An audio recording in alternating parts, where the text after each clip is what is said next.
Brave New Mind, The Art of Serene Readiness by Eric Maisel, Ph.D. Narrated by Schrader Thomas. Introduction to Brave New Mind by Linda Monk, MSW, RSW, CPCC. I have been attempting to write the introduction to Brave New Mind numerous times over the past couple of weeks. Each time I sat down to work on it, some pressing priority and crisis seemed to drop into my midst. They weren't small things, but big things that needed my attention and that caused various stressors and consequences. Things like our youngest son sustaining injuries that required emergency medical care. Life is like that. We are doing what we do, staying focused and diligent with this and that, while so many other things vie for our attention, distract us, and perhaps worry us as well. For instance, right now, as I write this, I'm deeply saddened by a tragedy that took place in Vancouver, British Columbia, Canada, in the province where I live. Yesterday, during the Filipino festival of Lapu-Lapu, there was a deadly car ramming attack by a lone driver, an attack that, as of a few minutes ago, has reportedly left 11 people dead and many others seriously injured. I don't share this to depress us, but rather to emphasize what we all know to be true. Life is difficult and stressful, and everywhere we turn, there are new things that affect us and evoke our concern. This includes political upheavals, climate destabilization, wars, economic doom, human rights violations, increased homelessness, fatal drug overdoses, the rise in mental health crises, authoritarian regimes, and all the acute and chronic stressors of modern life at this particular time in human history. It is clear we are living with conditions that threaten to break us as human beings. As Eric Maisel asserts, these conditions are already breaking us in a variety of ways, individually and collectively. Brave New Mind invites us to open to a new way of being and thinking. It invites us to ask ourselves new questions and to get curious about what is possible. What does it mean to thrive and flourish and find our way to the qualities and states of mind that we need in order to live happy, healthy, and meaningful lives in the midst of chaos and changing times?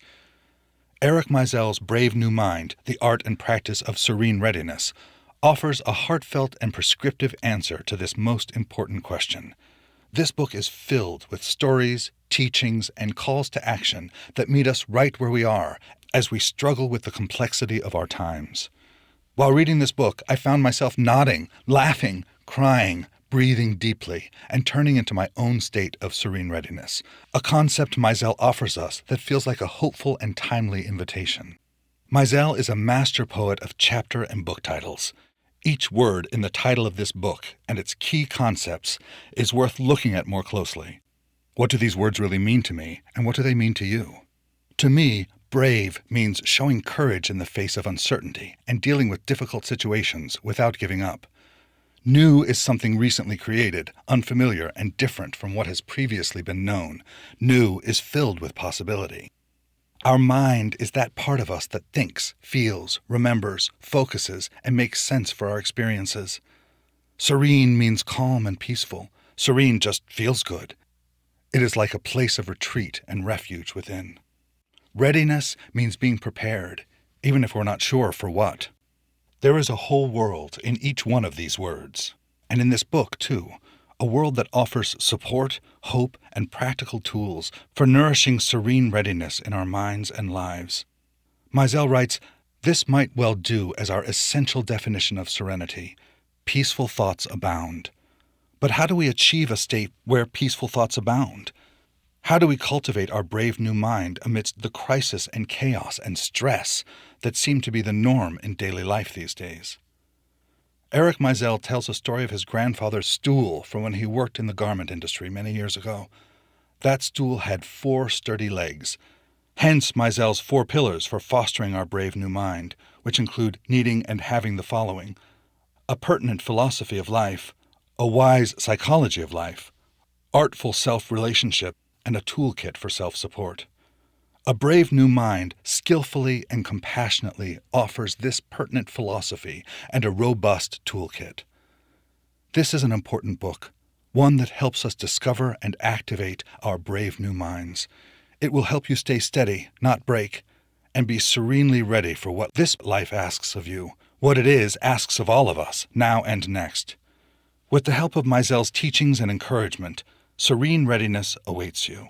It's like a quiet dawn when the world holds still with morning light on the waiting sea. You pause looking at the water, stretch your arms up over your head, steady your heart, and nakedly cold plunge into your brave new mind. Come along, trust yourself, and dive in. Author's Note.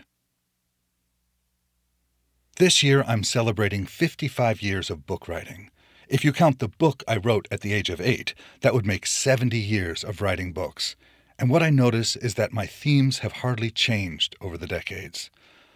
I'm interested, and remain interested, in human nature, in the contours of the creative personality and the creative life, in the terrible ways that authoritarianism manifests, and in the complexities of our multiple life purposes and our efforts to make and sustain meaning. If you're interested in topics of this sort, you will naturally also be intrigued by the properties of the human mind. I've been fascinated by how the mind thinks as the body sleeps, the magic of sleep thinking, by the important differences between productive obsessions and unproductive obsessions, brainstorm, and by the idea that the mind can be conceived of as a room that one can redesign and redecorate. Redesign your mind. Now that we are facing new challenges and new realities, we require a new look at the mind. That's what this book does. In it, I propose a way of mentally and emotionally surviving these unprecedented times by marrying the ancient idea of serenity with the new idea of readiness. A person who achieves this serene readiness is both at peace in the world and nimble enough to deal with our turbulent times. In these pages, you'll discover a new way to experience now. We have thousands of years of descriptions of one way to experience now. The way captured by the Zen Buddhist aphorism, when you peel a potato, just peel a potato. I would like to teach you a different way, one more suited to the pressing needs of a contemporary creative, sensitive, thinking person. I hope that you'll find this new way truly valuable. I look forward to hearing from you and assisting you as you journey to the place of serene readiness that this book describes. Thank you and good luck. Eric Maisel, Ph.D., Counseling Psychology. 1. Exchanging minds. Why a brave new mind is absolutely crucial. We've all been rushing about with no chance of catching up. We desperately need a brave new mind that can take into account our brave new world, a world at once strange and inhuman, awash with material goods and loneliness, orchestrated by feckless billionaires more powerful than governments, where our conversations are with AI chat boxes and our thinking is reduced to refining the questions that we ask AI. What sort of world is this?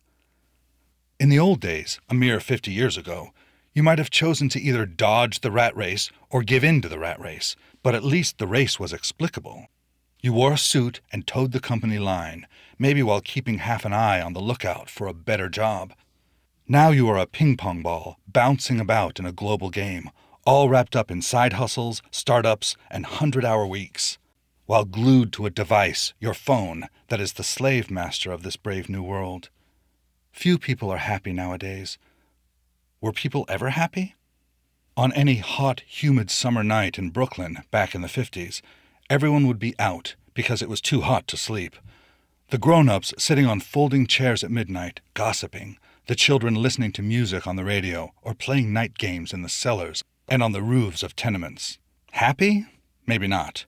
But it made sense. It was settled. It was possible to laugh, or at least smile.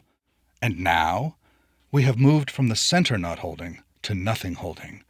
Rightly or wrongly, we trusted doctors. Now, how can you trust a doctor who is willing to prescribe medication aimed at helping you grow longer eyelashes? We trusted the reality and physicality of a $5 bill. Now it's swipes and crypto. We trusted an exotic locale would feel exotic. Now it's plastic trinkets from China in some far-flung Borneo market. What can possibly be trusted? At some point, the center stopped holding. Now the future has stopped holding. We are without a future, and we know it. Without stretching our imagination in the slightest, we can picture the oceans filled with garbage and mega yachts, gargantuan yachts floating in